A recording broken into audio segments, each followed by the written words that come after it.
श्रीमद कुंज विहारणे नमः। श्री स्वामी हरिदासो जतेतराम, श्री युगल सरकार, सदगुरुदेव और आप सभी रसिक भक्त वृंदों के श्री चरणों में दास का साष्टांग दंडवत प्रणाम।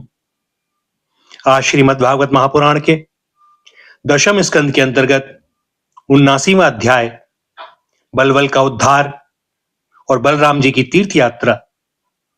श्री सुखदेव जी कहते हैं, परीक्षित, पर्व का दिन आने पर बड़ा भयंकर अंधड़ चलने लगा। धूल की वर्षा होने लगी और चारों ओर से पीव की दुर्गंध आने लगी। इसके बाद यज्ञशाला में बलवल दानव ने मलमूत्र आदि अपवित्र वस्तुओं की वर्षा की। तदंतर हाथ में त्रिशूल लिए वह स्वयं दिखाई पड़ा। उसका डील डॉल बहुत बड़ा था। ऐसा जान पड़ता मानो ढेर का ढेर कालिख इकट्ठा कर दिया गया हो। उसकी चोटी और दाढ़ी मूछ तपे हुए तांबे के समान लाल लाल थीं। बड़ी बड़ी दाढ़ों और भौहों के कारण उसका मुंह बड़ा भयावना लगता था। उसे देखकर भगवान बलराम जी ने शत्रु सेना की कुंदी करने वाले मूसल और दैत्यों को चीर फाड़ डालने वाले हल का स्मरण किया। उनके स्मरण करते ही वे दोनों शस्त्र तुरंत वहां आ पहुंचे। बलराम जी ने आकाश में विचरने वाले बलवल दैत्य को अपने हल के अगले भाग से खींचकर उस ब्रह्मद्रोही के सिर पर बड़े क्रोध से एक मूसल कसकर जमाया, जिससे उसका ललाट फट गया और वह खून उगलता हुआ आर्त स्वर से चिल्लाता हुआ धरती पर गिर पड़ा। ठीक वैसे ही जैसे वज्र की चोट खाकर गेरू आदि से लाल हुआ कोई पहाड़ गिर पड़ा हो। नैमिषारण्यवासी महाभाग्यवान मुनियों ने बलराम जी की स्तुति की, उन्हें कभी न व्यर्थ होने वाले आशीर्वाद दिए और जैसे देवता लोग देवराज इंद्र का अभिषेक करते हैं वैसे ही उनका अभिषेक किया।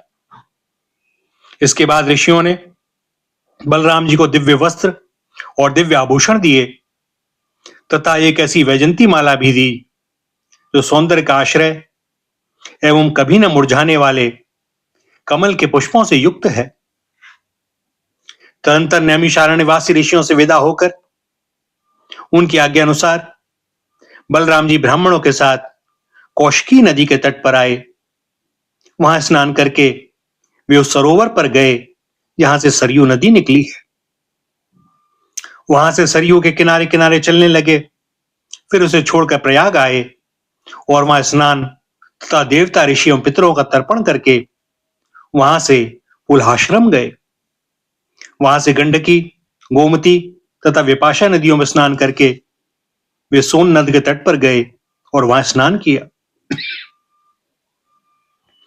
इसके बाद गया में जाकर पितरों का वसुदेव जी की आज्ञा अनुसार पूजन यजन किया। फिर गंगा सागर संगम पर गए। वहां भी स्नान आदि तीर्थ कृत्यों से निवृत्त होकर महेंद्र पर्वत पर गए। वहां परशुराम जी का दर्शन और अभिवादन किया। तदंतर सप्त गोदावरी, वेणा, पंपा और भीमरथी आदि में स्नान करते हुए स्वामी कार्तिक का दर्शन करने गए तथा वहां से महादेव जी के निवास स्थान श्री शैल पर पहुंचे। इसके बाद भगवान बलराम ने द्रविड़ देश के परम पुण्यमय स्थान वेंकटाचल अर्थात बालाजी का दर्शन किया और वहां से वे कामाक्षी, शिव कांची, विष्णु कांची होते हुए तथा श्रेष्ठ नदी कावेरी में स्नान करते हुए पुण्य में श्री रंग क्षेत्र में पहुंचे। श्री रंग क्षेत्र में भगवान विष्णु सदा विराजमान रहते हैं।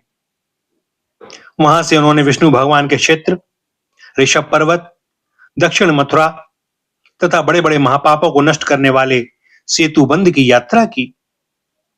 वहां बलराम जी ने ब्राह्मणों को 10,000 गौएं दान की। फिर वहां से कृतमाला और ताम्रपर्णी नदियों में स्नान करते हुए वे मलय पर्वत पर गए। वह पर्वत 7 कुल पर्वतों में से एक है। वहां पर विराजमान अगस्त्य मुनि को उन्होंने नमस्कार और अभिवादन किया। अगस्त्य जी से आशीर्वाद और अनुमति प्राप्त करके बलराम जी ने दक्षिण समुद्र की यात्रा की। वहां उन्होंने दुर्गा देवी का कन्याकुमारी के रूप में दर्शन किया। इसके बाद वे फाल्गुन तीर्थ अनंत शयन क्षेत्र में गए और वहां के सर्वश्रेष्ठ पंचाप्सरस तीर्थ में स्नान किया। उस तीर्थ में सर्वदा विष्णु भगवान का सानिध्य रहता है। वहां बलराम जी ने 10,000 गौएं दान की।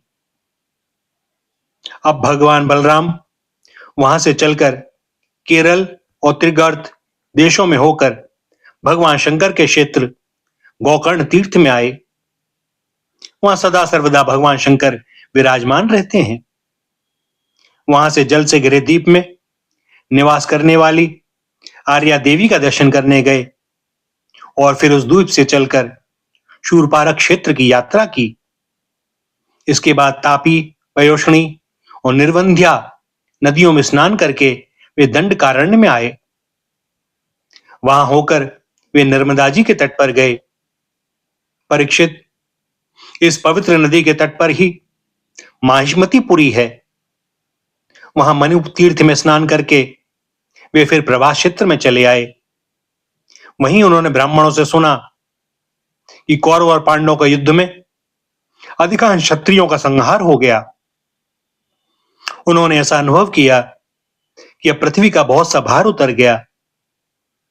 जिस दिन रणभूमि में भीमसेन और दुर्योधन गदा युद्ध कर रहे थे, उसी दिन बलराम जी उन्हें रोकने के लिए कुरुक्षेत्र जा पहुंचे। महाराज युधिष्ठिर, नकुल, सहदेव, भगवान श्री कृष्ण और अर्जुन ने बलराम जी को देखकर प्रणाम किया तथा चुप ही रहे। वे डरते हुए मन ही मन सोचने लगे कि ये ना जाने क्या करने के लिए यहां पधारे हैं। उस समय भीमसेन और दुर्योधन दोनों ही हाथ में गदा लेकर एक दूसरे को जीतने के लिए क्रोध से भर भर कर भांति भांति के पैंतरे बदल रहे थे। उन्हें देखकर बलराम जी ने कहा, राजा दुर्योधन और भीमसेन, तुम दोनों वीर हो। तुम दोनों में बल पौरुष भी समान है। मैं ऐसा समझता हूं कि भीमसेन में बल अधिक है और दुर्योधन ने गदा युद्ध में शिक्षा अधिक पाई है। इसलिए तुम लोगों जैसे समान बलशालियों में किसी एक की जय या पराजय नहीं होती दिखती।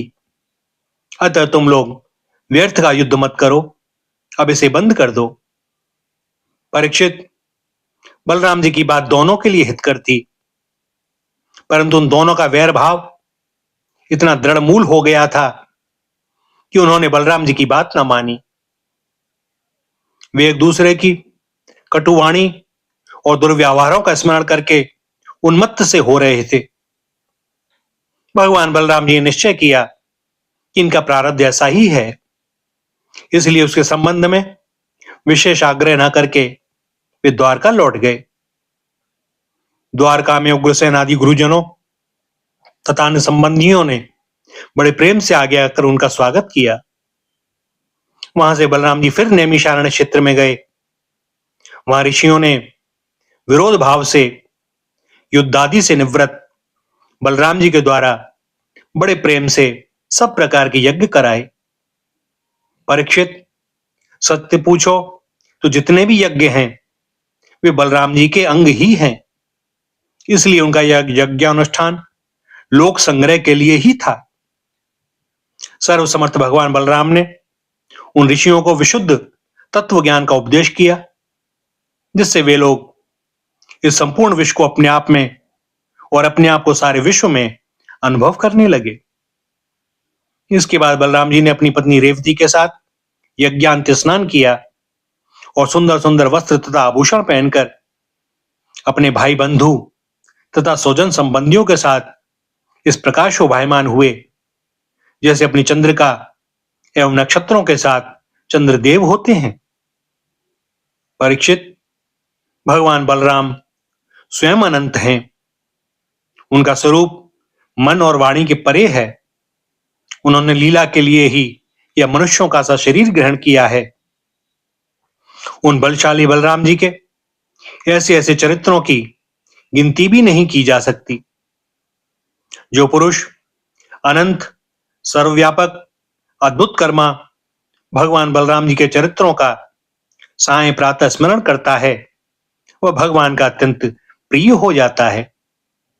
भैया, यहाँ पर दशम स्कंद के 79वें अध्याय का समापन होता है और दास को अनुमति दें आज के लिए वाणी को विराम देने की। आगे श्री हरि की जैसी जो इच्छा। श्री राधा, श्री राधा, श्री राधा।